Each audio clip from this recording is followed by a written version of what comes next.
welcome back. MTG Joe here, and today I thought we'd do something a little bit different. So start of the week, it's a new standard set, and really it's a whole brand new meta. So what I thought I'd do is kind of leverage the data that was collected over the weekend in the first few days of the set, and kind of highlight what are the popular decks right now in the meta, what's been performing well, and then have the stats from Untapped.gg, the companion tool, to kind of back up what's working, what's not, as well as highlight some of the new cards that have been very popular. I know there's a lot of folks who wait to see what happens with the meta stabilizing a bit before using their wild cards. So I thought we'd kind of go into that. So I kind of have it split up in two ways. We have standard best of one and then standard best of three. And then what I do is typically curate based platinum to mythic games. So this is all the games that have been tracked from September 16th when the set was released up till right now. I'm doing this September 19th at 9 p.m. Eastern, so Sunday 9 p.m. Eastern time. In total, it's 150,000 matches of data that have been aggregated here. And what we're doing is pulling data for decks based on at least 200 matches, and then we're sorted by win rate. So Untapped has a lot of these great statistics, and it can tell you what you're missing wildcards wise, stuff like that. So let's jump into it. So kind of the top decks right now, there is a little bit of a delay just with folks coming out with new decks, just volumes of decks coming in. So there are a couple new variations that I'll try to highlight what some of the changes are and approaches people are doing that I've seen on like Twitter and stuff like that. So there's the Black-White Angels deck that's currently one of the highest win rate percentages at 210 matches. It's got a 66.5% win rate. Pretty much stock. There's no new cards in this list. Just doing those angel things. We played a version of this with Lieza in it. Really liked that. A little bit more removal. This one's a little bit more aggressively slanted with Luminarchs. But if you crafted angels for best of one 2020 standard 2022, a lot of that shell is still very useful. I would definitely say try out a Lieza. That card was really good when we played it.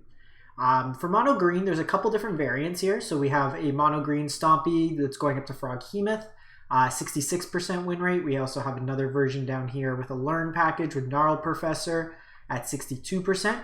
A lot of the decks now are playing Briarbridge Tracker. So this is a card that's included in some numbers in the decks. I haven't seen many on Twitter, to be honest, using the Froghemoth. The decks are actually, in some cases, playing upwards of 4 Renin 7s. So they're going a bit chunkier in that regard. So the big kind of standout combination of cards from the weekend has been Eska's Chariot on turn 4, Renin 7 on turn 5, make a Tree Folk token, copy it with the Chariot, and get 2 5/5 reach tokens. So that's kind of the standout. And Briarbridge Tracker is kind of that in-between card. Comes down, it's a 3 mana 4/3 because it creates the token. The clue token can be copied with the Chariot as well, so it's kind of a draw engine for these mono green decks. So again, if you have mono green, it's not too much to upgrade. You're looking at some Briarbridge Trackers, and if you want to go into the Renin 7 packages. I've seen some people on Twitter in the high mythics with some variations like that. Mono white looks pretty standard right now. The mythic Intrepid adversary has been seen in some numbers, but low to the ground aggro still seems really good with mono white. Like I mentioned, there's some variations here. We see the version here with the Intrepid adversary in it. So this version here is playing Grandmaster, the 4 Paladin class. This version here is on the Kabira takedown, no portable holes. And then it's also got a couple new cards here. So we'll focus on this version here. So you have the Intrepid adversary, basically an Anthem with lifelink. So in itself, it's a 2 mana 3/1 lifelinker. But when it comes into play, you can pay 2 mana any number of times, and then it gets counters on it. And then for each counter on it, your team gets +1/1. So it's a glorious Anthem style effect, helps with your go wide boards. You also have Adeline, which is kind of the Goblin Chain Whirler, not Goblin Chain Whirler, Rabble Master. Power is equal to the number of creatures you control when it attacks for each opponent. So basically for your opponent, you create another 1/1 human creature that's tapped and attacking. So it's kind of an engine in itself that needs to be answered. So you see something like that. So this is kind of the Orzhov Angel list. This is actually much closer to my version that I played. Some number of Liaisas, you just have your package here with the Legion Angels, and then this version here is playing some Infernal Grasps as well. This one's very close to what I played. We're seeing Band Party, and then we get down to Werewolves. So Werewolves has quite a few variations in terms of how it's built. This one's closer to mine. So kind of the differentiating factors. You'll see some of them being on snow packages, some of them not being. I like the snow package in Best of 1. You have 8 1-mana removal spells. So it gives you some pressure there. Mana-wise, I wasn't on the Faceless Havens. I was just using, I think 2 layers, 1 and then 2 of the Dens, and then just Snowlands and the Pathways and the new duels. I was on 3 Arlands. I was also on 1 Chariot. There's some differentiation in terms of numbers of chariots you see, anywhere from 0 to 4. You'll also see some versions on Goldspan, some not, some on Ren, some not. The 6 mana Werewolf, Grave Titan-esque, 6 mana, get a 6/6 that makes 2/2s. That one was really good. I was playing 2 of in my list. Really like that. So there's a lot of different variations with the Werewolves. Kind of the core you'll see with Werewolves, you're going to see 2 to 3 Arlands, very good in the shell. Some numbers of Werewolf pack leaders, usually 4. 4 of the Kessig Naturalists, and then 4 of the Storm Chaser Seekers. This card was phenomenal in the matches we played. If you want to see a video, I played against Ali Eldrazi. Great match. This card just kind of carried it all on its own, making everything of haste. And then you'll see some numbers of Tovolar, just a way to get a card advantage, and its flip side gives you Kessig Wolfern staple to a creature. You see some Azorius Control here. This is CGB's list, I believe. This one's going to win with basically looping devious cover-ups. They all shuffle themselves back into your library. You'll probably win more games with this one by putting your opponent to sleep or just having them concede a frustration. But if we look at like the time, the average game for most of these is about 6 minutes. This one's coming in at 12 minutes. So if you're looking to rank up quick, this is probably not the deck. If you're looking to grind games and just be that baddie, then that's probably the one you want to look at. This is another version of the Werewolves deck. This is one where you'll see like the Outland Liberator. We'll see the Tovolar's Huntmaster, the one I was mentioning. And then this version is doing a split with some numbers of Snakeskin Veils. So this is what I modeled mine off of. And then I just switched out some of the cards. We see Rakdos Control, which is just kind of the treasure Rakdos deck. No real notable changes. Blood on the Snow. This one is playing a Book of Exalted Deed kind of combo in here. No new cards. And then just kind of quickly skimming through, we have Clerics with Liaisa. Jeskai Dragons, nothing really new here. Dimir Control, we played some bit of this. This is actually my list with Giza. Oh, cool. This is my list. So 250 games, 7-8. So if you are playing this version, Giza's actually like not that great. Yeah, so it is my version. Played 3 days ago. That's sweet. It's cool when your decks make it up on here as meta shares. I cut the Giza. I went to 4th Blood on the Snow, and then went Dragonlith, Eben Death Draco, whatever, the Black Mythic Dragon. Really like that kind of change. There's not too many tokens necessarily that I'd probably just cut this and play a Disdainful Stroke main, but that's kind of where I was at. Another Meat Hook would also be good, but that's kind of the idea. Is it Dragons? Really the variation what we're seeing with Is It Dragons is whether or not they're on egg or not. This one's a little bit more controlling with just Goldspan. The Mardu Sacrifice list hasn't seen too much change. And then as we move in, we're just getting kind of lower on the win percentages. So there's some decks here. Vampires doesn't seem to be doing that well, 46%. Selesnya Life Gain, not that well. Gruul Landfall Treasures. So it's kind of the best of 1 meta right now. You're generally going to want to go 2 directions, either very aggressive or hard control. Kind of the breaker point is this Angels deck that can kind of walk the line, just having resilient threats. Like I said, try Liaisa if you're on this deck. I really, really enjoyed that card in there. So let's hop over to best of 3. Same idea. There is quite a huge differentiation between the popularity of formats. We have 150,000 matches for best of 1 versus 18,000 matches for best of 3. Same time frame, same parameters. So we see Mono Green Stompy as the top deck right now. 71% win rate, which is crazy high. It is a small sample size. Keep in mind we are 3 days in. But main board, only real change, Briarbridge Tracker in here. This version's opting for Toski main. Like I said, some versions are playing Ren. But Ren, fantastic, fantastic card. If you're in a green deck, you probably want these. Blocks Goldspan like no tomorrow. Plummet is a consideration for the Goldspan Dragon deck, stuff like that. But nothing really stand out. This is basically your new Thrashing Brontodon style effect to destroy artifacts or enchantments. The one thing of caution, if you are playing against werewolves or a deck that cares about day and night, this card starts the track. So there's no other day or night cards in the deck. So if you want to make sure you're not falling to day or night, just be mindful of when you are playing this card. Then we get Boros Aggro. This is a deck that Croaky's popularized. He's something like 26 and 4, up to like 15th Mythic. And there's a couple variations here. This looks to be the more up-to-date version. But kind of the core of the deck is all the good busted Boros cards. And if you're playing Sacred Fires, you have Moonveil Regent, which has been a real standout in the best of 3 format. Refills your hand late game, deals some damage when it comes down or when it dies. And then you have the pairing of Intrepid Adversary to offset your life gain. And now you have 8 exile effects in the deck. So you have Brutal Cathar, which is a card that's seen play more so in best of 3, it looks like at this point. So basically same effect. It exiles a creature upon entering the battlefield or when it transforms into Brutal Cathar. So if it is on night and then it flips back, then you get to exile. But the card still stays exile under Moonrage Brute. When it does flip, then it does have the ward. So you have 8 exile effects paired with the Sacred Fire and some numbers of Portable Hole. You're backing this up with the Showdown of the Scalds. So it's kind of the core of the deck. This is just like an earlier version of the deck where he was more in the Reckless Stormweavers.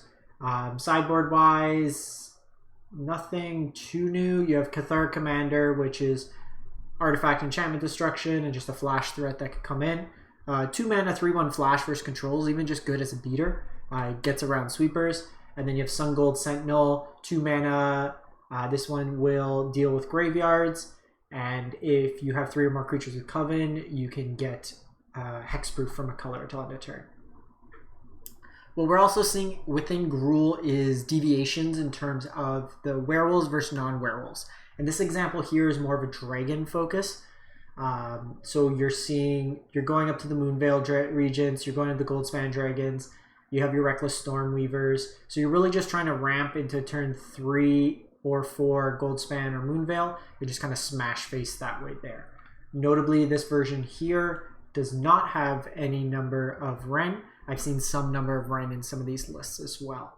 With this particular version as well, you get to maximize on creature lands, which is very good, and then get to play Temple of the Dragon Queen with 8 dragons to take advantage of that as well. Like I said, another variation of Boros that we're seeing. The Grixis Dragons list, I believe this one was Croaky's from day 1 as well. This one's playing the Dragon Egg and just kind of maxing out on dragons, just effective removal in that regard there. Notably, when you are playing this deck, Dragon Egg, when it flips, or Smoldering Egg, has still converted mana cost of 2. So if you are Shadows Verdicting a flipped version, it will get exiled. So just be mindful of that if you're playing that. We're seeing the Werewolves deck in best of 3. This version here is playing like the Lightning Bolt, as they call it, and some number of the Primal Adversaries. I'd say really with Werewolves, you have your core, play what you got to kind of test it out right now. There's no refined list. From everything I've seen, everybody's deviating in some numbers. I do like some Chariots in there. This is another card that's seeing some play, Tangle Wire instead of Tangle Trap. Basically the same idea as Plummet. You're going to deal with a flyer, but has the ability in a pinch to deal with something like Chariot. There's Orzhov Midrange, Blood on the Snow. We'll get to this in a sec, actually. It doesn't have a great win rate right now, but in Hooglandia's tournament, just got played. Charizard James Rutherford finished 2nd in the tournament, and he was playing a variation of this, and it looked very powerful. Notably, this gets the upgrade of Lieza, which helps you gain life and just another effective threat. There's some Delver decks. There's not enough information right now to really play. It seems to be a popular archetype. I can check back with this when they are, but best of 3 because we don't have the same sample size right now as these other, like in this other format of best of 1.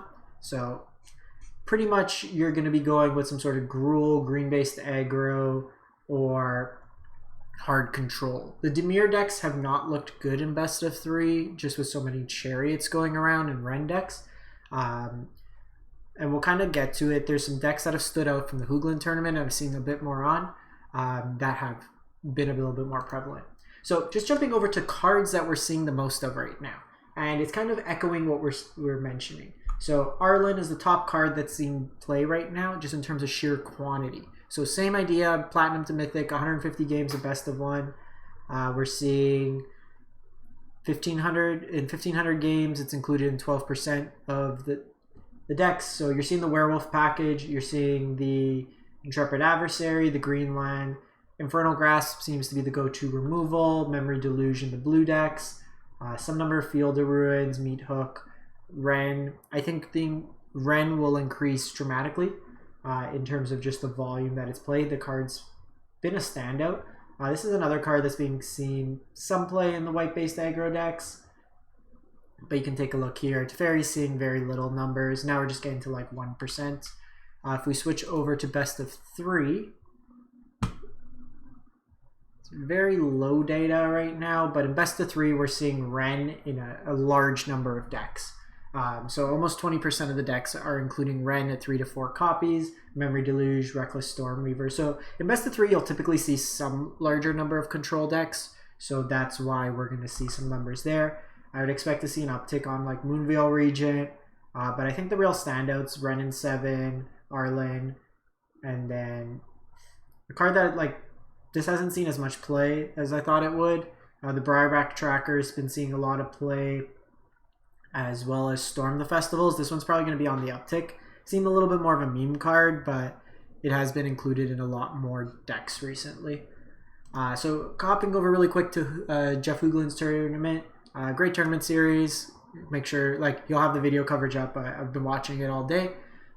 So this had 95 participants. So you can see, do we have the meta breakdown? I don't have the meta breakdown. But we have, this is hosted on MTG Melee. The top deck was Selesnya Aggro, which was a Storm the Festivals deck. So just kind of like a ramp deck. You have Marasa Root Grazer, a card that's seen like no play, Prosperous Innkeeper, Yasharn, some Scoot Swarms, and then really this deck is a Storm the Festivals deck to cheat out stuff, but the core of this deck, watching it was played, was Eska's Chariot, copying Ren and 7 tokens. And this is something I mentioned that was a very popular approach. We have James's deck here, like I was mentioning. He's doing a mix of still some of the Learn package, notable cards. He has the Liaisa main and Meat Hook. Lolth all weekend has looked really, really good. We have the Mono Green Aggro deck, and this was the version that did have the Ren and 7s. So I think this is going to be a little bit more of the go-to version. It has a little bit more staying power. Just seems very powerful. If you're in green and you're not like the Werewolf kind of package, I think you need to be on Ren and Eska's Chariot right now. Just seems like one of the best things you can be doing. See, like we'll see this kind of chain down again. Like we have this version of Jun Midrange, kind of Jun Walkers from Yeoman 5, another content creator, same idea. This one's got a mix of kind of the Gruul aggro-y ramp style with some Planeswalkers to support it. Also see Immerstrom Predator, a tough to deal with creature, kind of coming through. Rakdos Sacrifice was an interesting one, and we'll play some of these lists. This one's got the Jadar, the zombie guy that makes another zombie each turn if you don't have one with Decay. So it's kind of just like the sack deck with Extus that we see. So there's a number of decks here. You can check it out on MTG Melee. I'll link this in the video description as well if you want to check out the decks. Don't have the archetype. Let's see. It's unfortunate. Usually I'll have like the archetype breakdown in terms of what did well, what didn't, but this is definitely something to check out. Another cool deck, actually. No, I just remember the Simic mid-range deck. Kind of just like a Mind Flare, just Quandrix, just a bunch of cards with Allrins kind of mixed in. The numbers seem kind of all over the place, but it was winning games, and at one point it was unbeaten. Was one of the top placings. Kind of just got ground out towards the end, but a lot of decks here, a lot of ideas. So yeah, that pretty much takes it in. Personally, for myself, what's been working for me? I haven't been playing too much. So I'm 16-4 since the reset. But looking at the decks, like I've been playing mostly best of one. But Gruul mid-range, this was a Chariot Renin 7 version, 3-1. Dimir Control 4-0 that we saw. Dragon Egg didn't do too hot. Angels 3-1. Abzan Festival 2-1. Werewolves. I've been playing a little bit more on my phone, but this one. So like I peaked at like 614 Mythic this season. Been doing pretty well. Most of my losses have actually just been to the Werewolf mirror. But deck's been great. So yeah, that's pretty much it. Let me know what you think of these formats. I could do these kind of weekly, just kind of share the information. If you want access to this type of information, set up an MTAP profile. The link is in the description. It's free to use. If you want to track your statistics like I have, win rates, loss rates, all the details with your decks, as you make changes, it'll highlight what changes you make. You can even go as far as seeing what your opponent was playing and kind of go from there. But I really like this program. It's free to use. You get all this great information. So like the opponent I was playing for the duration of the match could tell me kind of what was in their deck. So it's a good way to kind of recreate. If you see something on the ladder and you like it, it's kind of a reverse engineering to some extent. But that's the kind of the wrap up. I'll be back with more gameplay later this week. If you do have any suggestions for decks, ideas, anything like that you'd like to see, do let me know. I'll probably shift and do some best of 3 next week now that we have a better idea of the meta and we have some I like to do best of 1 before best of 3 just to kind of get a feel with new cards, but also to understand what you need to put sideboards in for. But that's it. Let me know and stay safe out there. Thanks for watching. Have a great one.